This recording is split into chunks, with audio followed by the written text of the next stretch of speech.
Hello friends, जैसे ही हमारे exam पास आने वाले होते हैं, all we want to become is a study ninja. एक ऐसा स्टूडेंट जो हाईली मोटिवेटेड रहे, जो हर रोज 6 to 7 आवर्स के लिए पढ़ाई करे एंड ऑल्सो जिसका अटेंशन स्पैन बहुत अच्छा रहे, मतलब कि थोड़ी थोड़ी देर में वो बिल्कुल भी डिस्ट्रैक्टेड ना फील करे।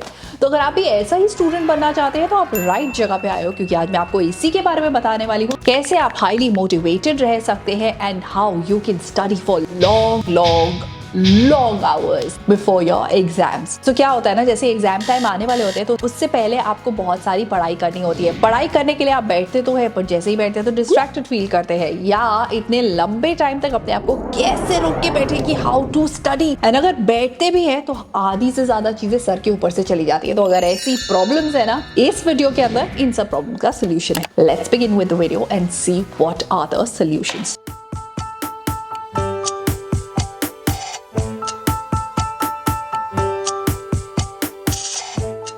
क्या होता है, जब तक हमारे माइंड के पास क्लियर डायरेक्शन नहीं होती है ना, तब तक वो काम को करने के लिए टालता रहता है। तो आपको जब भी आप पढ़ाई करने के लिए बैठ रहे हैं, सबसे पहले आपको एक प्लान बनाना है। प्लान के अंदर ये लिखना है कि मुझे अपना साइंस का सिलेबस 15 डेज में फॉर एग्जाम्पल फिनिश करना है। डे 1 पे मुझे कितना करना है, डे 2 पे कितना करना है, डे 3 पे। अब आपके माइंड को पता है कि अगर मैंने आज प्रोक्रेस्टिनेट किया या अगर मैंने आज पढ़ाई नहीं करी तो कल मुझे डबल पढ़ना पड़ेगा। तो डर के आपका माइंड वो पक्का करेगा, राइट। पर क्या होता है, ऑन दी अदर हैंड, अगर आपको ये नहीं पता होता कि आपका सिलेबस कब तक खत्म होगा और आपने आज कितना करना है, तो मोस्ट लाइकली आप पढ़ाई नहीं करोगे और आप उसे प्रोक्रेस्टिनेट कर दोगे, राइट। सो प्लान क्लियर होना आपके माइंड के लिए बहुत बहुत इंपॉर्टेंट है। प्लान को बनाकर अपनी स्टडी टेबल के सामने रख लें।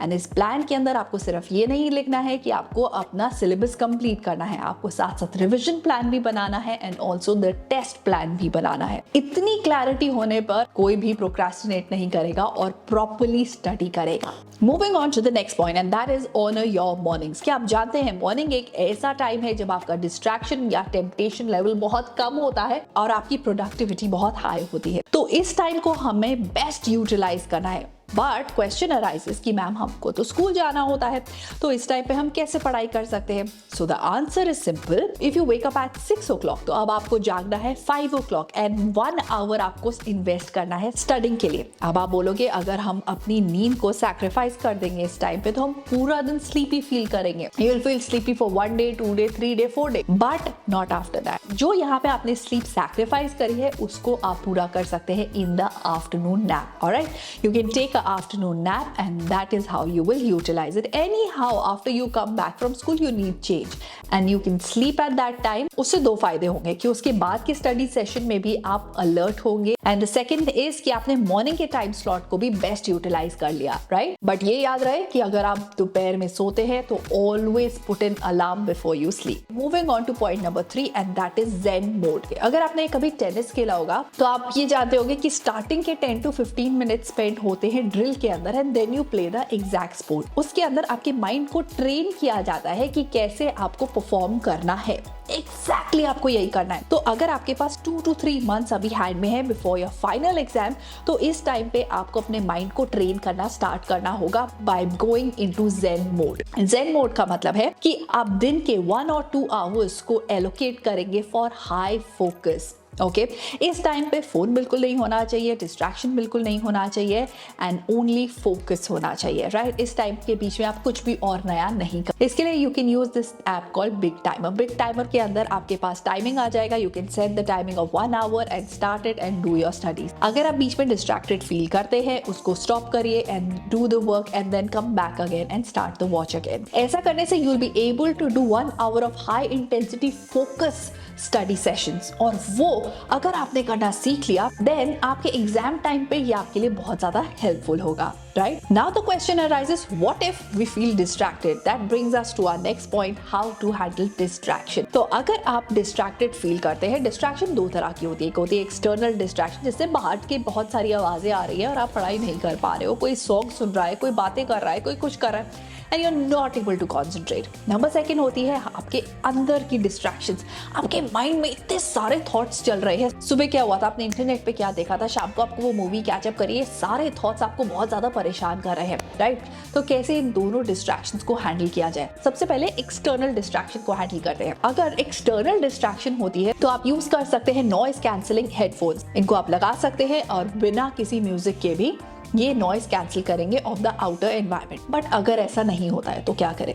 Then you can put some white noise. White noise on करके आप डिस्ट्रैक्टेड भी फील नहीं करेंगे, कोई लिरिक्स भी नहीं है, and you can concentrate while studying. ये तो हुआ कि आउटर डिस्ट्रैक्शन से कैसे अपने आप को बचाए। What about inner distraction? जब आपका माइंड 1000 स्टोरीज बना रहा है, आपको बहुत सारे तरीके बता रहा है कि कैसे आप पढ़ाई ना करें, तो अपने माइंड को क्या बोले? उस टाइम पे आप क्या कर सकते हैं? उस टाइम पे आप एक डिस्ट्रैक्शन शीट रख सकते हैं जिसके अंदर आप लिखेंगे कि आपके माइंड में अभी क्या क्या बातें आ रही है। अगर आपका माइंड बोले कि नो नो नो, अभी मैं ऐसे करती हूँ कि ऑनलाइन जाके शॉपिंग कर लेती हूँ, just right it down and don't do it. So all you need to do is write everything जो आपको डिस्ट्रैक्ट कर रही है on the distraction sheet, ताकि आप उसे बाद में हैंडल कर पाए once your study session is over. Distraction over हो गई, फोकस लेवल बढ़ गया, but what to do during breaks? क्या होता है? One of the student commented and said कि मैम हम 1 hour के लिए स्टडी करते हैं और उसके बाद जो 10 minutes का ब्रेक होता है वो कैसे 1 hour के अंदर स्ट्रेच हो जाता है, हमें पता ही नहीं चलता। जैसे हम पढ़ाई करते हैं, पढ़ाई के बाद जो ब्रेक होता है उसमें मैं जाके अपनी कोई सीरीज स्टार्ट कर देती हूँ और उसके अंदर मुझे कितना टाइम लग जाता है कि मुझे पता ही नहीं चलता है,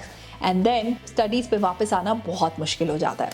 सो द पॉइंट इज, गड़बड़ यहाँ पे ये है कि you don't know what to do during the break, जिससे कि आपका माइंड रिलैक्स फील करे। Alright, so that is what I am going to tell you what to do between the study sessions. How to plan your breaks. Number 1 is to meditate. तो अगर आप meditate कर पाए, meditate अगर आपको करना नहीं भी आता, what you need to do is you can put on some flute meditation music or any meditation music. Close your eyes. Breathe in.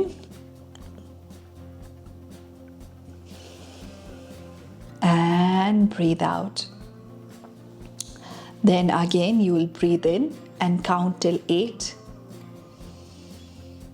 And stop for 4 seconds and breathe out 12 seconds. ऐसा करने से हमारा mind relax and recharge हो जाता है for the next study sessions. अगर आप ये भी नहीं करना चाहते, then you can try out some stretching. So these exercises will also make you feel better, and also आप hydrate कर सकते हैं अपने आप को. Go and get some water and hydrate yourself. Let me do that also. Okay, now ये तो हुआ what to do between the breaks. अब the question arises कि हम अपने टाइम को कैसे डिवाइड करें। अगर हम स्कूल जाते हैं तो स्कूल के साथ हम 6 to 7 hours ऑफ स्टडी कैसे करें अगर हमारे एग्जाम्स आने वाले हैं। प्रैक्टिकल प्रॉब्लम है ना, तो कैसे करेंगे हम? मॉर्निंग के अंदर if you can get up 1 hour early and study, तो that means 1 hour in the morning. Afternoon और इवनिंग के अंदर you have to take out 3 hours, that is the 4 to 7 वाला session. Alright, that time you can take out for studying, that means 4 hours हो गए। Now after the dinner you have to take out 2 hours, that is 9 to 11 वाला session.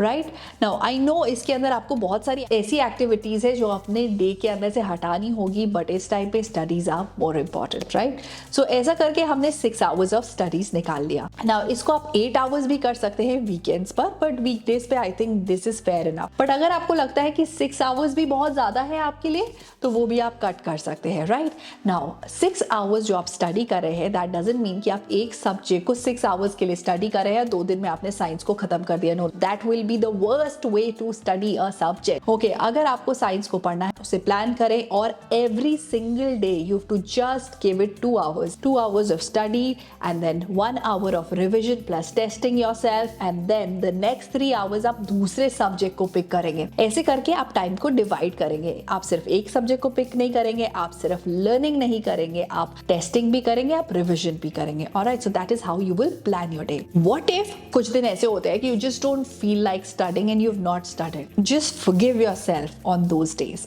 and start studying the next day from where you've left. Okay, ये कोई crime नहीं है. It is very very normal. But to forgive yourself is very important. Alright? So with this we come to an end of our video. I hope कि इस video के अंदर मैंने आपकी सारी प्रॉब्लम्स को एड्रेस किया और उसका सोल्यूशन दिया। इन केस आपकी कोई ऐसी प्रॉब्लम है जो रह गई है, so leave that in the comment section below. I'll make sure that I'll check that out and I'll give you the solution of the same. So I'll see you in my next video. Till then, take care of yourself and stay super duper productive. Bye bye.